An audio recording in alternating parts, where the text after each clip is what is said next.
இப்போ கேரட் முந்திரி கேசரி செய்யலாமா?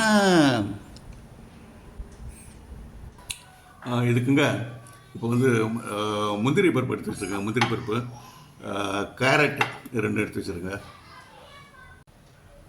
இப்போ இந்த கேரட்டை துருவல் பண்ணிக்கலாங்க.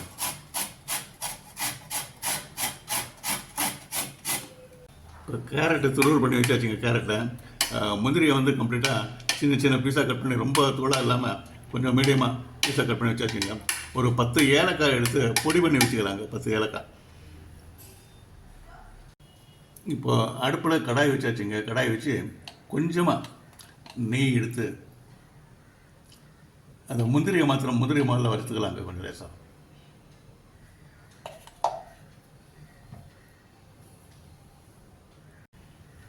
முந்திரி பருப்பு மாத்திரம் போட்டுக்கலாங்க.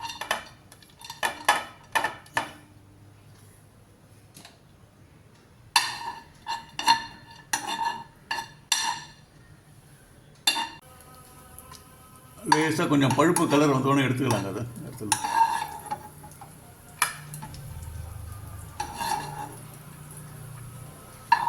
இப்போ அந்த கொஞ்சமாக இருக்கிற அந்த நெய்லேங்க இந்த கேரட் துருவல் பண்ணியது அதை லேசாக போட்டு வதக்கி கொஞ்சமாக வதக்கிக்கலாங்க. அது ஓவராக மறுமுறுன்னு வதக்க வேணாம், கொஞ்சமாக இப்படி லேசாக வதக்கி உடனே எடுத்துக்கலாம்.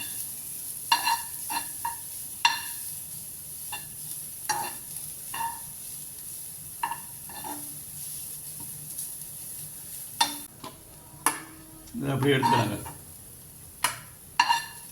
ஃப்ரை பண்ணாமல் வதக்கினா போதும்.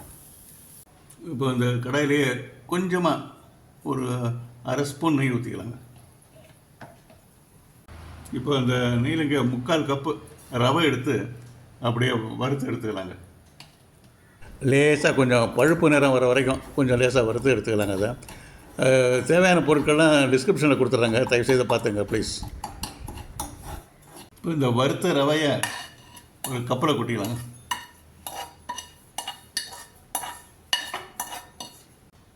இப்போ இந்த கப்பில் சர்க்கரை எடுத்துக்கலாங்க. நம்ம எந்த அளவு ரவை எடுத்துட்டோமோ அதே அளவு சர்க்கரை, 3/4 கப்புனா 3/4 கப்பு சர்க்கரை எடுத்துக்கலாம். இப்போ இந்த சர்க்கரை இதிலே கொட்டிடலாங்க, அந்த வானிலையில் கொட்டிடலாம். இந்த சர்க்கரையிலங்க இப்போ 3 மடங்கு தண்ணி ஊற்றிக்கலாங்க.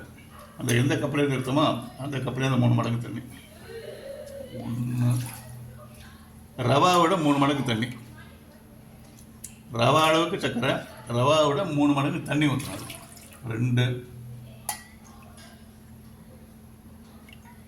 3. இப்போ அது அப்படியே நல்லா கொதிக்கட்டுங்க, நல்லா கொதிக்கட்டுங்க. சர்க்கரை அப்படியே நல்லா கொதிக்கணுங்க. தண்ணி நல்லா கொதிக்கணும். இப்போ நல்லா கொதி வந்துடுச்சுங்க. இப்போ வந்து இந்த ரவாவை வந்து வறுத்த ரவாவை அதில் கொட்டிடலாம்.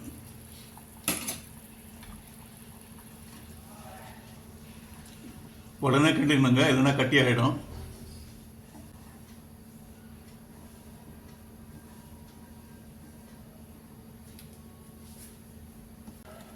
இப்போங்க அதில் கொஞ்சமாக நெய் சேர்த்துட்டு வரலாங்க.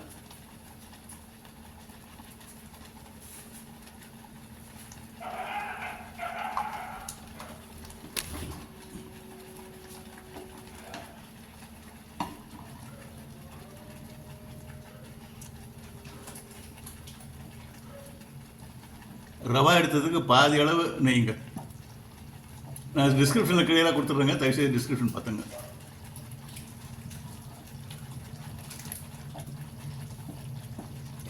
இப்போ வந்து இந்த கேரட் துருவல் அதை கொட்டிக்கலாங்க.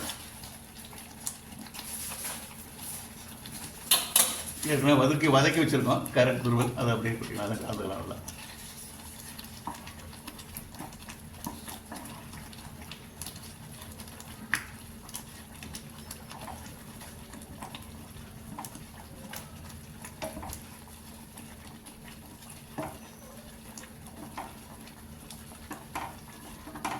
ஹீட்டு கொஞ்சம் குறைச்சிக்கலாங்க, மீடியமாக ஹீட் வச்சுக்கலாம். இன்னும் கொஞ்சம் நெய் சேர்த்துக்கலாங்க. ரவாக்கு பாதி அளவு நெய்.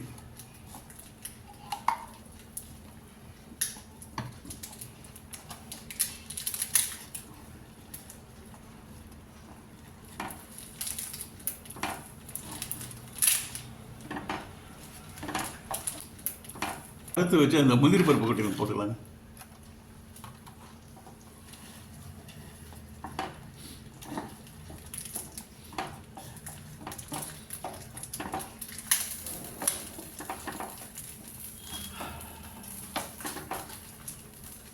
ஏலக்காவை ஒரு 10 ஏலக்காய் எடுத்து இந்த மிக்சியில் சின்ன மிக்சியில் வச்சுருங்க.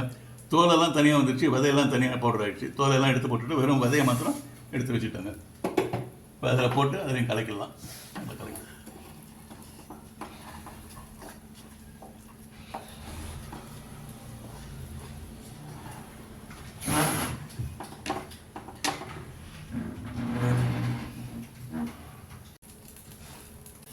இப்போ இது வந்து வானலில் ஒட்டாமல் இருக்கணுங்க. இப்போ அதுதாங்க பக்குவம். இப்படி பண்ணோம்னா அதில் வானலில் ஒட்டக்கூடாது ரெண்டும். இது கரெக்டாக இருக்குங்க, பக்குவம் கரெக்டாக இருக்கு. எடுத்துடலாங்க.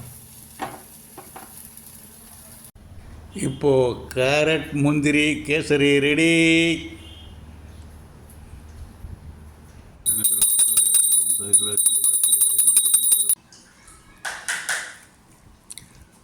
முந்திரி கேரட் கேசரி ஒன்று டேஸ்ட் பண்ணி பார்க்கலாமா?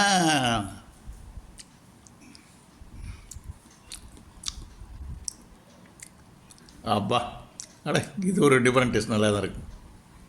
இந்த கேரட்டு முந்திரி ஏலக்காய் எல்லாம் சேர்ந்து ரொம்ப நல்லா இருங்க. Very good taste, very good taste. நீங்கள் செய்து பாருங்கள், நீங்களும் என்ஜாய் பண்ணுங்கள். Thank you friends, thank you friends for வாட்சிங். தேங்க்யூ.